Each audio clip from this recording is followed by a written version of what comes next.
नमस्कार, आदाब। आवाज़ द वॉइस में आप सभी का स्वागत है। रमज़ान का पाक महीना चल रहा है। हमारे स्टूडियो में है डॉक्टर माजिद अहमद। हम उनसे इस बारे में बातचीत करेंगे। सबसे पहले तो उनका स्वागत करते हैं। बहुत बहुत स्वागत है डॉक्टर माजिद साहब आपका यहाँ पर हमारे स्टूडियो में। नमस्कार, अस्सलाम वालेकुम, थैंक यू वेरी मच। जी, रमज़ान का पाक महीना चल रहा है। इसी सिलसिले में हम बातचीत करने जा रहे हैं कि देखिए, उपवास कहें, फास्टिंग कहें या रोज़े कहें, अलग अलग धर्मों में फास्टिंग होती है। तो हम आपसे ये जानेंगे कि रमज़ान में ऐसा खाना बताइए जिससे हमारी शुगर लेवल, कोलेस्ट्रॉल लेवल जो है कि बैलेंस में रहे। हमारे दर्शकों को बताएं। फास्टिंग, रमज़ान, बेसिकली इसमें जो है, आप जैसे कि आज का अगर हम ले लें, सहर जो अराउंड इट वाज 4:45 से आप फास्ट कर रहे हो और 6:30 इवनिंग, सूरज के निकलने से पहले और सूरज के ख़त्म होने के बाद, जी, सनसेट के बाद, ये जो पीरियड है इट्स अराउंड 14 to 15 आवर्स। हाँ जी। आपको जो डाइट लेना है वो ऐसा डाइट लेना है जो आपको इन आवर्स में आपको फ्यूल दे सके, जी, 14-15 एनर्जी दे सके, जिससे आपकी बॉडी फिट और हेल्थी रहे और जो फ़र्ज़ है, एक फ़राइज़ है, वो भी अदा हो जाए। जी। डाइट आपका कंप्लीट होना चाहिए, न्यूट्रिशियस होना चाहिए, जिसमें कार्बोहाइड्रेट्स, मिठास, प्रोटीन्स, मिनरल्स, गुड फैट, इस तरह से आपका एक बैलेंस्ड डाइट होना चाहिए। उसमें आप क्या सजेस्ट करते हैं? यस, उसमें जो है, जैसे कि आप कोई भी चीज़, जैसे जूसेस हैं, ये शुगर लेवल को सडन बढ़ाती हैं और थोड़ी देर के बाद वो डाउन होती हैं। जी। इस तरह की चीज़ों को हमें अवॉइड करना चाहिए। फ्रूट्स, हर कलर के फ्रूट्स, ओके। हर मीठे, खट्टे, फीके, हर तरह के फ्रूट्स, जी, because they contain lots of vitamins, antioxidants. या दूसरी चीज़ आपको जो लेनी है, जैसे कि होल ग्रेन आपको लेना है, जवार है, वीट है, या उस तरह की राइस भी आप ले सकते हैं। ठीक है, आपको जंक फूड्स अवॉइड करनी है, जी, आउटसाइड फूड अवॉइड करनी है, जी। और जो आप अगर नॉनवेज ले रहे हैं तो प्रोटीन, इजीली डाइजेस्टेड नॉनवेज लें, जो ना कि जैसे कि फ़िश है, चिकन है, इस तरह से लें। और जो लें, क्वांटिटी जो है उसकी लिमिटेड होनी चाहिए। ये नहीं कि भाई आपको ये लग रहा है कि मुझे फास्ट करना है, जो आप दिन में पूरे दिन में नहीं खा पाते उतना ना लें।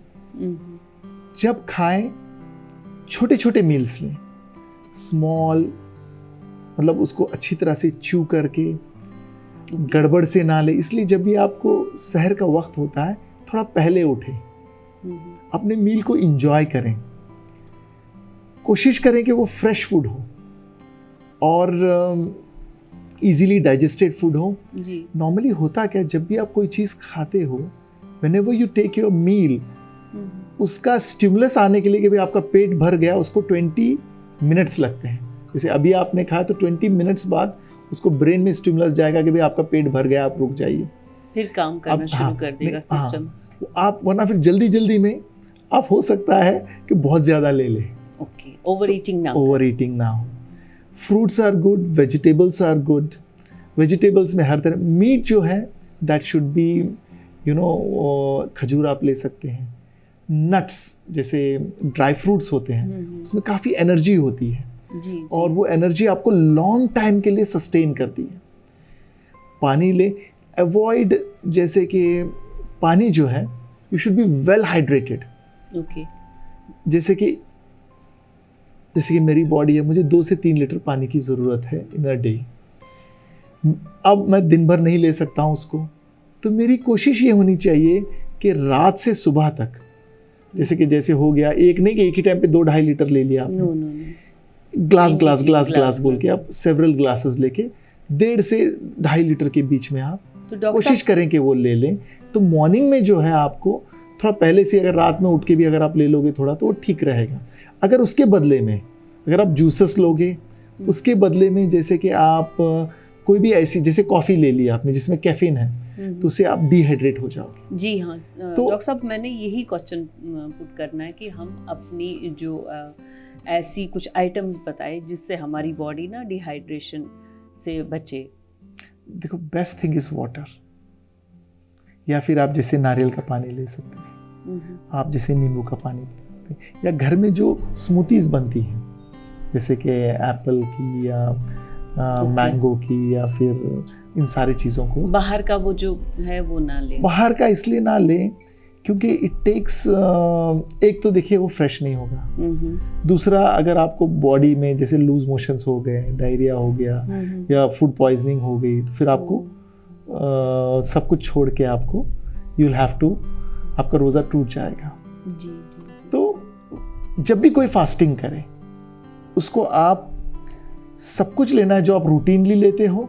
थोड़ा सा आप जैसे डेट्स ले सकते हो, नट्स जैसे मैं बता रहा था, हाँ, काजू बादाम, वो सब, ये सारे ग्राउंड नट्स, ये बहुत अच्छे होते हैं। इनकी एनर्जी है ना, सडनली ब्रेक डाउन नहीं होती, थ्रू आउट द डे चलते रहता है। जी, धीरे धीरे काम करती है। इसके बाद आप जैसे कि समझिए कि आप एक्सरसाइज करते थे, सुबह उठ के वजन उठाना, या वो चीज़ें अवॉइड करें।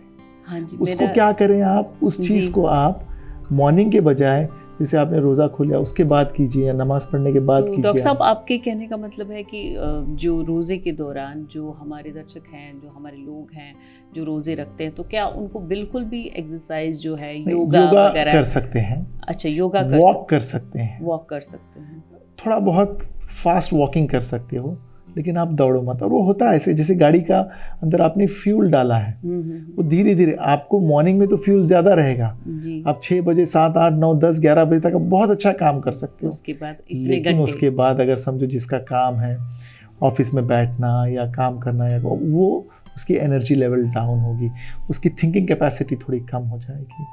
एंड मे बी जैसे अगर आप मुझसे मॉर्निंग में बात करते, तो हो सकता है कि मैं बहुत एक्साइटेड होकर बात करता। अब जैसे जैसे मेरी because of fasting energy level down होती रहती है।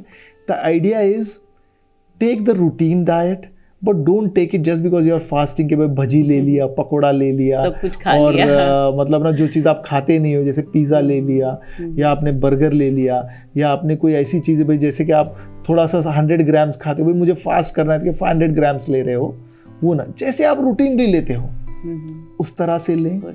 और ख़ास करके जो लोग डायबिटिक हैं, उनके अंदर मैं उन्हीं पे आऊँगी कि जो लोग हाइपरटेंशन जिनको है, डायबिटिक जैसे पेशेंट्स हैं आपके पास आते होंगे, क्या वो लोग रोज़े रख सकते हैं? किस हिसाब से वो रख सकते हैं या नहीं रख सकते हैं, और उनको किस तरह का खाना खाना चाहिए?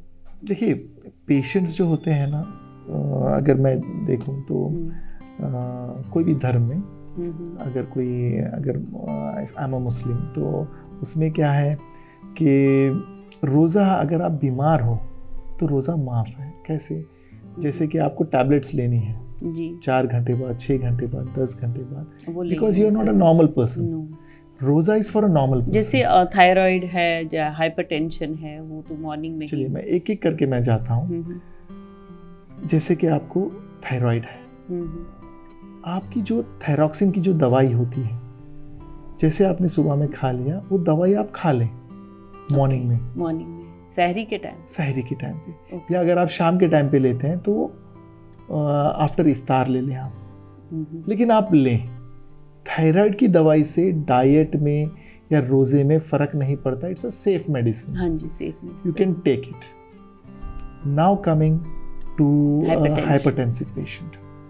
हाइपरटेंसिव पेशेंट को बहुत सारी दवाइयाँ होती हैं। एक बीपी डाउन करने के लिए होती है, जैसे अम्लोडिपिन वगैरह, हाँ जी, ज़्यादा जिसका एक ब्लड थिनर होता है जी, जो दिया जाता है जी उनको, जी जी। जैसे इकोस्प्रिन हो गया, क्लोपिटैब हो गया, एटोरोवास हो गया, वो सारे के कॉम्बिनेशन की एक मेडिसिन आती है। फिर एक उनको होता है नॉर्मली कि भाई आप पैल्पिटेशन के लिए, हाँ जी, वो मेडिसिन रखी जाती है। अब देखिए, बीपी की दवाई आप ले सकते हैं, या तो सुबह मॉर्निंग में ले लें या आप या शाम में इवनिंग ले के लें। बाद भी, ले जो लें। सुबह शाम जैसे लेते हैं। आपकी कोई दवाई, मान के चलो कि 2 दवाइयाँ थी आपकी, जैसे इकोस्प्रिन आप दोपहर में लेते थे और जो ब्लड थिनर है, और आप समझिए शुगर की दवाई दोपहर में लेते थे। जी लेते अब थे। दोपहर को तो आप खा नहीं रहे हो, नहीं। तो क्या होगा, उसको आप रात में शिफ्ट कर सकते हो इकोस्प्रिन, या आप सुबह में शिफ्ट कर सकते हो इकोस्प्रिन। इकोस्प्रिन। अब इम्पोर्टेंट मसला आता है शुगर की दवाई में या इंसुलिन में आता है, क्योंकि आपका डाइट जो है या तो कम हो रहा है या तो आपका ज़्यादा हो रहा है, उसके अंदर चेंजेस आ रही हैं। तो जो शुगर की दवाई होती है, कभी भी जब आप फास्ट कर रहे हैं तो आप उसको नहीं लेते हो। नहीं ले जैसे सकते, ले ही नहीं सकते। क्योंकि अगर आप समझो शुगर की दवाई ली तो और 4 घंटे के बाद आपका शुगर का लेवल डाउन हो गया, तब क्या? Very risk. तो इसीलिए उन पेशेंट्स के लिए चाहिए कि पहले अपने डायबिटोलॉजिस्ट से पूछें कि क्या मैं ये दवाई रोज़ा रख सकता हूँ, क्या मैं ये दवाई ले सकता हूँ। ठीक है। दूसरी बात, अगर आपको लेना ही लेना है तो आप शाम में ले, जैसे आपने रोज़ा खोला, हाँ, फिर उसके बाद आप खा लोगे, शुगर डाउन होगी तो आप कुछ खा भी लोगे। जी जी जी। तीसरी बात, अगर आपको डायबिटीज़ में किसी वजह से, हर डायबिटिक पेशेंट को पता चलता है अलग अलग कि जैसे कि मेरा शुगर डाउन हो रहा है तो मुझे हल्का सा लगेगा वीकनेस, मुझे स्वेटिंग जैसा लगेगा, मुझे कमज़ोरी महसूस होगी, मुझे लगेगा कि मैं उठ के नहीं बढ़, मेरे आंखों के सामने ब्लैकआउट्स आने लगेंगे। तुरंत आपको रोज़ा तोड़ देना चाहिए, आपको कुछ खा लेना चाहिए, आपका शुगर को चेक कर लेना चाहिए। अनहेल्थी पेशेंट्स के लिए मेरी एडवाइस है कि अपने जो फैमिली डॉक्टर हैं, जैसे मैं कैंसर का डॉक्टर हूँ, आपको अपने डॉक्टर्स, क्योंकि उनके अंदर हमारी फीड्स दी जाती हैं 2 घंटे 3 घंटे में, तो उनको तो वो रख नहीं पाएंगे, है ना। बट लेकिन जब आप हेल्थी हो जाए, नॉर्मल डाइट पे आ जाए, नॉर्मल मेडिसिन आपकी चल रही है, तो you can keep. Diabetic patients, they have to be very extra cautious. उनको चाहिए कि अपनी जो दवाई है कम करनी है, बढ़ानी है, इंसुलिन लेनी है, टैबलेट लेना है, अपने मर्जी से ना करें, बल्कि अपने डायबिटोलॉजिस्ट से, अपने फैमिली डॉक्टर से, अपने फिजिशियन से, उनसे पहले परमिशन ले कि क्या मैं रोज़ा रह सकता हूँ। और उसके बाद बेटर आपके लिए ये है कि जैसे आप इंसुलिन लेते हो खाने से पहले, टैबलेट लेते हो, तो वही चीज़ आपको फॉलो करनी है। जब आप भूखे रह रहे हो फास्टिंग में, ना लें। जब आप खाली पेट, कई लोगों के डबल डोज होते हैं सुबह शाम, तो उनमें थोड़ी दिक्कत आ सकती है। या तो अपना डोज को कम करें, आधा करें, शाम वाला डोज बढ़ा लें। It is basically you have to do it with the consent of a physician. बिल्कुल, you can not do it with your will. अब हम बच्चों पे आते हैं। बच्चे भी आजकल रोज़े रखते हैं, और प्रेग्नेंट लेडीज़ को तो खैर रखना ही नहीं चाहिए।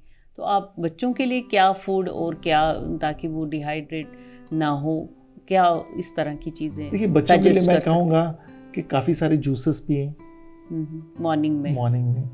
मैं कहूँगा कि जैसे आजकल वो रूह अफ़ज़ा आता है, अपने वो जो मेन चीज़ है, जैसे आजकल है ना वाटर टॉनिक बोल के आता है, जी। अपने उसके अंदर फ्लेवर होता है फ्रूट्स, वो उनको दें, है ना। क्योंकि बच्चों के आपकी एग्ज़ाम का सीज़न है, कई बच्चे एग्ज़ाम्स दे रहे हैं, तो वो देखें हाँ कि क्या है उनका रहेगा।